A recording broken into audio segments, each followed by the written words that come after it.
Many thanks for choosing us. It's day 5 of the hunt for the armed robbers who stormed the Kwabenya police station, killing an officer and freeing some suspects in cells. Yesterday, police announced the arrest of some 5 individuals in connection with the attack. JoyNews Maxwell Agbagba has returned to the community on day 5 of the search for fugitives. He's back with some fresh and interesting details. We're learning of another robbery incident there just 2 days after the Sunday incident. Hundreds of residents living here at Kwabenya yesterday gathered in front of this boutique here, the Yasmin collection, all of them waiting patiently to lynch 2 suspected robbers who were inside this particular boutique. We are told that on the 23rd January, the suspects walked in here to snoop around. Later, they came that evening and broke into the shop, destroying the burglar proof here. They were captured by CCTV on both occasions. Well, later, we are told that some attendants were to make them out on the streets of Kwabenya and invited them inside. Let's now listen to the attendants in the shop who has been narrating to us exactly what happened. On the 23rd of January, around 6:50 to 6:57 thereabout, some two young guys came in. And when they came, we took them as normal customers, and then we rendered them service. When they came, they said they needed clothes for their mother. They are Nigerians, they are from Nigeria, and they want to go back to Nigeria. So they want some of the fabrics to send to their parents. So we said, okay. So we took them through some of the fabrics we have down there. And then we told them this is where we have the real shop for the fabric and then the laces, the cloth and the laces. So one of our shop attendants led them to this upstairs here, and then we showed them all that we have here. So not long they left. So when they left, we were here, and then we closed around 10 p.m. We closed around 10 p.m. And yesterday, around 7, 8 thereabout, my sister called us. We were at home, and she called us and told us that she came to the shop earlier, but she has realized that the shop has been broken. Then when we came, truly, the place was broken. They tried even breaking the metal fence inside. That was yesterday in the morning? That was yesterday in the morning. Okay. They tried breaking the metal fence itself, but I'm sure they tried hard and they couldn't break it, so they couldn't get in. Since we have a CCTV camera here, let's go and play the CCTV camera, because they have broken the camera outside. Maybe the camera might have captured some information before they succeeded in breaking it. So we came up here to check from the video. So we went on to check the video for the operation, like in the night around 2 a.m. where the thing happened. We played the night video, and around 2 to 3 thereabouts, we realized that some young guys parked 2 cars out there. So we're like, okay, let's watch why these cars parked there. So then we realized that one of the guys came out from one of the cars, and then he came to walk in front of the shop. He was holding, he put on his phone light, and he was lighting the place to see whatever that was inside. And that guy, we suspect him to be the fair guy. That's the guy we suspect to be the fair guy. And then later on, we saw the other guy too coming down from the car. That's him too we suspect to be the short guy. Just like I said earlier on, my brother saw them by the roadside, and then he followed them to where people were, like where they could not get a chance to run. And then when he confronted them, and asked and said, oh, please, we want you to come to the shop. There's some information there that we want to find out from you. They were like, no, we are late. We are going to the church. This. And he was like, oh, we just want to ask you some few questions, and then if you are not the people, we'll just let you go. And they said, okay. So like some people came in, and they were like, oh, so the people raised, like, they made people attention, came to the scene. And people came in and were like, what is the problem? And they told them that this is the problem at hand. So they should come to the shop for us to watch the video. But we've already informed the police. So in case of anything, we will not let the public hurt them. We will not let them touch them. We will make sure we give them the necessary protection. So we invited the police. Even some police patrol was passing or were passing when they brought in the guys. And then when we caught them there, we didn't touch them. We didn't do anything to them. We just held their shirt like this, and then we brought them in. And then, so when they came, we brought them to Mommy's office, and then we played the video. And they were still denying that they weren't the people. The owner of this boutique has been telling us exactly what happened after the mob gathered here waiting to lynch the two suspects. My boy said they arrested them, that's my electrician and the steel benders. They were working. They saw them on the video. So they saw these two guys walking. They're like, nah, they look so suspicious. So they went and, you know, they stopped them. They told them, look, you're the guys we saw in the video. So by then I think there were people around and they heard it. They're like, and everybody knew yesterday that I was almost robbed. So people came around and they brought them. They were about to lynch them. By the time I got here, whole place was really, really crazy. There were a lot of people who were ready to lynch them because of what happened to the policeman today. So they were ready to lynch them. So when I was also coming, I passed through the police station and I informed some policemen. So I came in with 2 police officers. But then there were some also police patrol cars. They also came around and it was so crazy. They couldn't control the crowd. So we brought in the suspected robbers here to protect them, because when we leave them, the people are actually going to kill them, because it wasn't easy. The whole place was crazy, it was on fire.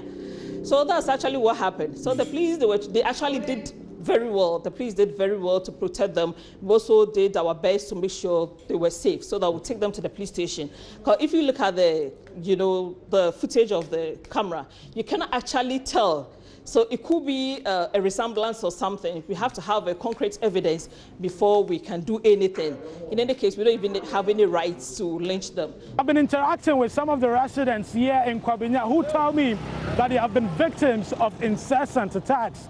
They are vowing to lynch any criminal that is caught in this area stealing. If that person is coming with a weapon, I don't have some, and someone is able to help me to catch that person, I think I have to end that person's life too. Because if the person is coming to rob me and I don't have it, he will either take my life or, destroy me. I will become disabled. Even going to work will be quite difficult. So if you are coming with a bad intention, I have to also, meet you with a bad intention, either to take off your life or, also to damage you. The truth is, if a thief man comes to your house, no matter how it is, he will not spare you. He also will kill you. After taking all your properties, he will kill you too.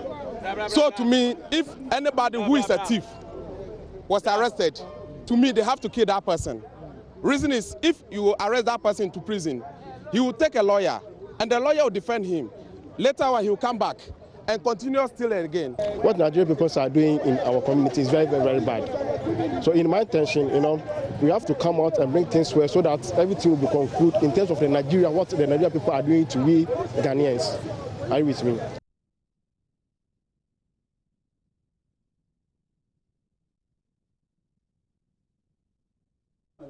All right, Maxwell Agbagba now joins me in the studio with more. Maxwell, what fresh information do we have from the Kwabenya community? Well, yesterday the information that we got was that, the 2 suspects were actually inside, and truly people masked up in front of the Yasmin collection, all waiting to, lynch the 2 suspects. Now let's watch this CCTV footage, and then we're going to use that to really break down the complicated issue that we're talking about here. On the 23rd January, okay, so this is footage, CCTV footage captured from the shop.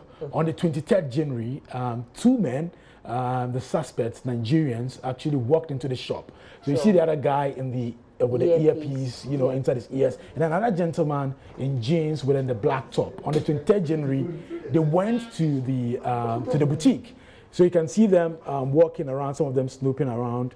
This gentleman, you can see him taking a video of what's happening in the shop on the 23rd January. So after, in fact, we were told that they came in there and then asked for the prices of some of the fabrics in there and said their parents live in Nigeria, so they want to buy some of the fabrics for their parents, so they can give it to them, in Nigeria. So they just came, snooping around, checking out the prices. So now they've moved to the, after that, they didn't buy from there. Okay. They took them to the first floor of the boutique. Okay. So this is them again on the first floor of the boutique, checking the prices of things, but they really, you know, did not buy anything on that, you know, particular day.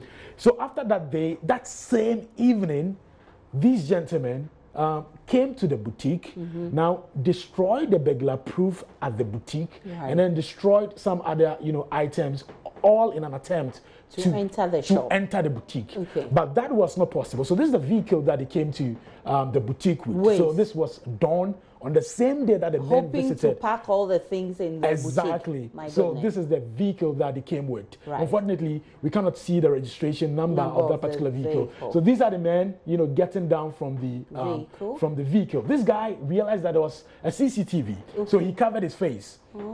He walked to the other side. This gentleman also, after putting this stone under the vehicle, also walked in, and then they destroyed the CCTV camera. Yeah. So this is the point where the CCTV was destroyed. Now it's showing you no video. You cannot see exactly what is happening. What is happening in so all of this happened on 23rd January.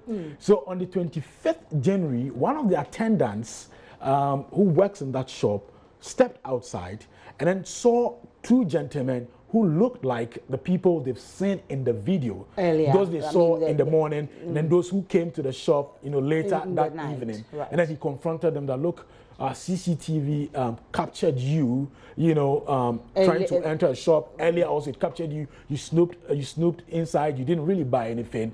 So come and tell us and show or prove to us that you are not the one in the video. Okay. So while they were at that in the boutique, word started spreading, and then the mob started gathering in front of the Yasmin collection. And the people that say that, I mean, they've been attacked many times, and they lay the blame at the doorstep of some foreigners, and they say, okay, so if we have people like this, then today we are going to lynch you, we're going to kill you today. So some police officers had to be called in to, you know, de-escalate the situation. They didn't go scot-free. We are told by one of the top officers at the Kwabenya police station that some police vehicles were vandalized in the process. Another police officer who was trying to, you know, rescue the two men who were trapped inside the boutique also got hurt, you know, in the process. So that's what happened at Kwabenya yesterday. Very interesting news and very interesting exclusive video we have here from the CCTV camera. But what has the Kwabenya police been telling you about this incident? What has happened to these two gentlemen? Well, we understand that they are currently at the Medina, you know, police station because of the incident that happened at Kwabenya. They are not keeping them at the Medina police station. They are saying that investigations would have to, you know, continue. If you go on the ground in Kwabenya, for those who've not seen, who've not had access to this exclusive CCTV footage that we have, the narrative there is that the two suspects actually went into the shop with a gun to rob, and then the door locked on them automatically. That's the narrative that's making rounds, you know, on the ground. But normal. After we were briefed by top security people, and then later we had access to this CCTV footage, we realized that the narrative was different. And as we heard the attendant himself and then the shop owner, you know, say the narrative is completely different from what we heard. You'll be getting more of the exclusive video from the robbery, Kwabenya robbery. But tell us, any latest information on the Kwabenya incident? Well, police are tight-lipped on the, you know, on the matter. They are not willing to give us any information. But I mean, the only information, new information we have, you know, is the press conference that was addressed by the Inspector General of Police yesterday. But for residents of Kwabenya, for them, they are saying that for any robber who will be caught in that particular community is going to be lynched. And they are saying that they are not mincing words at all. Even when we pointed out to them that it is not right, it's not in their place for them to do that. We need to cast our minds back to, you know, what happened, you know, Major Muhammad and all of that. They said, no, this is what we want to do because we've been terrorized for long. And we think it's high time, you know, we also take action against some of these unscrupulous people. Oh my goodness, that's very interesting. It's not the right thing to do, but you can also imagine how the people in that community are feeling right now. Let's now bring you up to speed with the investigations so far. Well, we have our own tracker for you, but first we'll also be hearing from the IGP who has some updates for us yesterday. But let's look at day one, what happened.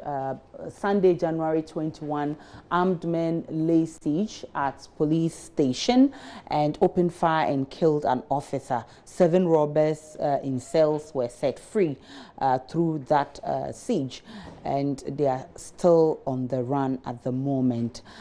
Day 2, that was Monday, January 22, wife of deceased appealed for government support, and security experts warned of further attacks unless something drastic is done about police operations. Of course, we had some security experts warning that from the look of things, we may have more of this. And day 3, Tuesday, January 23, police announced security step up at Kwabenya police station.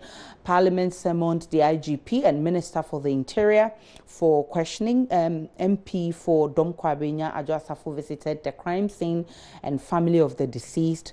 The MP announced the construction of a 504-room flat for police personnel in the area and a modern police post. And that's what happened on day 3, January 23.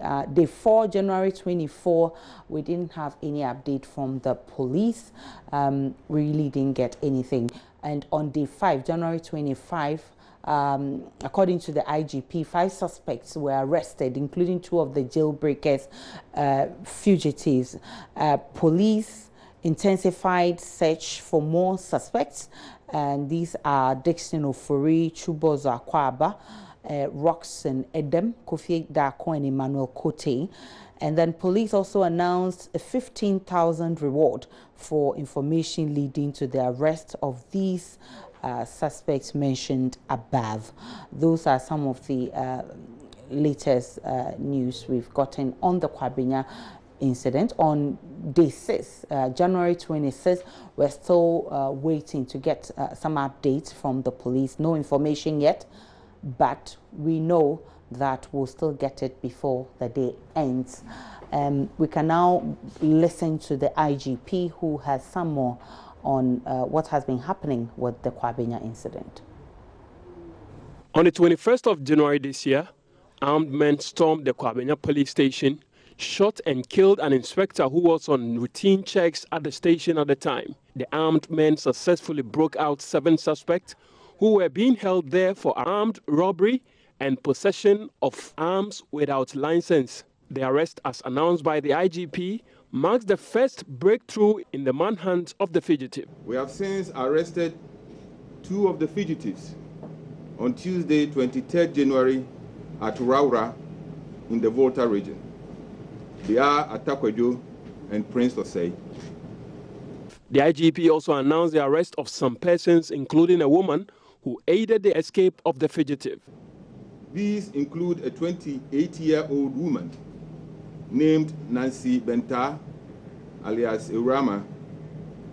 The other is George Yeboah Aka, aka Kwesi Shawa. One more person, Kofi Achampong, alias Nana Uwu, age 32, was also arrested yesterday at Afienya. Kofi Achampong is believed to be the spiritual father of the suspects and a source of weapons supply to the criminals. Cultic items such as a coffin and skeletons were found at the place of arrest. What we knew from the start of this jailbreak had to do with the fact that the police didn't have the photograph of one of the 7 who broke out of jail. Now, today the police is telling us that they still do not have the photograph of the 7 suspects. We are looking for 7 people, except that we did not have the photograph that was not published. You need a picture of the 7 suspects to help the public to help with investigations. Yes, it is not always the case that you need a photograph in order to arrest somebody. If I mention your name and I give your address, your age, I'm sure somebody can recognize you. It may not be as easy as having the photograph, but that does not stop us from getting to who we are looking for. 5 other suspects, Dixon Ofori, Chibuzo Kwaba, Roxon Edem, Kofi Dako, and Emmanuel Kote are still on the run, and the police are calling on members of the public to help with information leading to the arrest. A reward of 15,000 Ghana cedis awaits persons who would give credible information leading to the arrest of the suspects.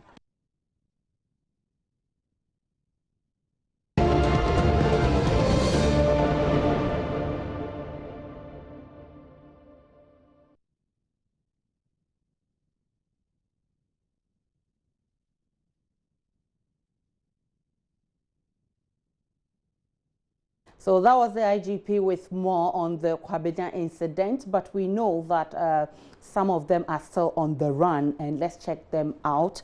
We know that suspect Chibuzo Akwaba was arrested for a robbery, and was on court remand, and we know that he is on the run. We still haven't gotten him. We know that suspect Edem Roxon also was remanded for stealing, and he's also on the run. He's one of the people that the police is looking out for. We know suspect Dixon Ofori was arrested for robbery. Okay, so Prince Osei Kofi Dakun was also arrested for accessing firearms without authority, and he was arrested together with suspect Kofi Dakun. He was actually possessing firearms, and he was arrested for that. He's also on the run. The police is still looking for him. That's a clear picture of him, Prince Kofi Dakun. And then suspect Atak Kwejo is also on the run. The police is still looking out for him. Those are the suspects who are still on the run. The police is still looking out for them. There is a 15,000 reward for anybody who provides information for the arrest of these people. Let's take a break. On the pulse. When we come back, there is more.